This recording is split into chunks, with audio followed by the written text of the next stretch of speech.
So while Lisa's getting ready, I do want to invite folks, during the breaks, please take our refreshments. They're here for you, and we don't want to take them home.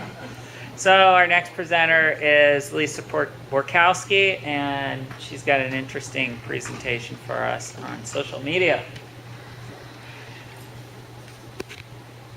Whenever you're ready, Lisa. Oh, hi, my name is Lisa Borkowski, and my topic is professional athletes' use of social media.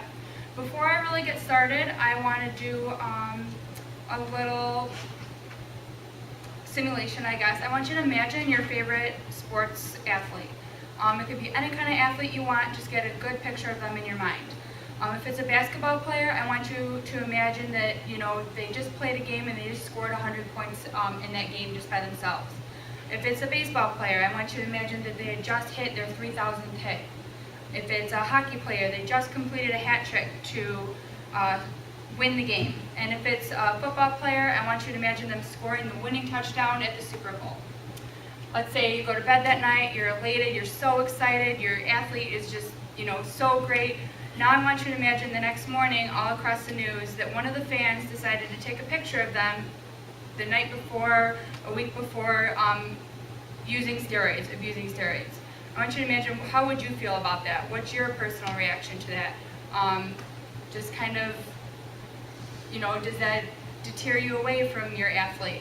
Just how would you feel about that yourself?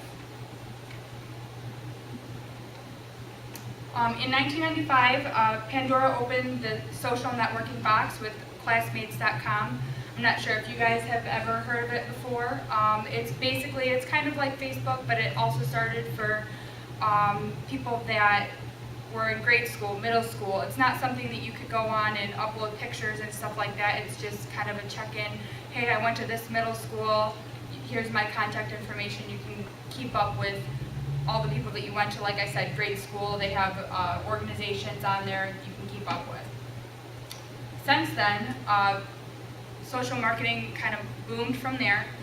It's introduced things such as Facebook, Twitter, Instagram, podcasts, and blogging. These are kind of the main points that I'm going to be bringing up, and when I talk about social media, these are the platforms that it's going to be coming from.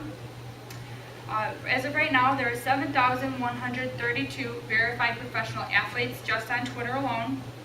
And when I say verified athlete, basically that means is that athlete is that athlete. It's not a fake account. It's, Twitter puts out steps to really make sure that those athletes are who they say they are.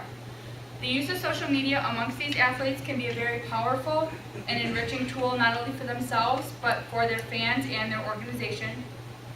Unfortunately, the use of social media has portrayed more of a negative view than positive, and that's what I'm going to be talking about today.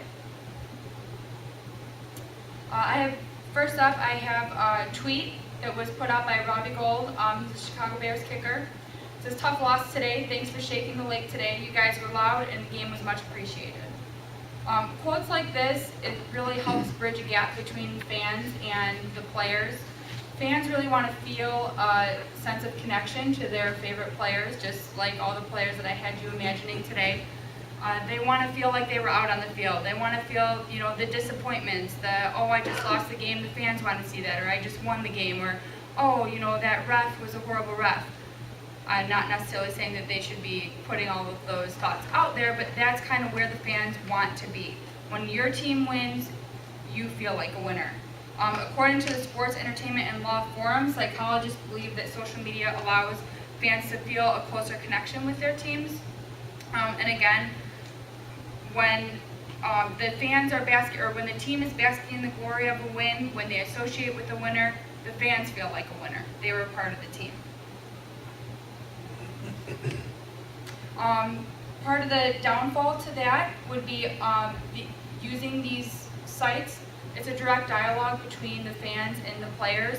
There's no PR reps sitting behind their shoulder when they're tweeting or where they're putting stuff on Facebook. There's nobody saying, yeah, this is a good thing to post, or maybe I shouldn't be posting that on your site to show all of your fans.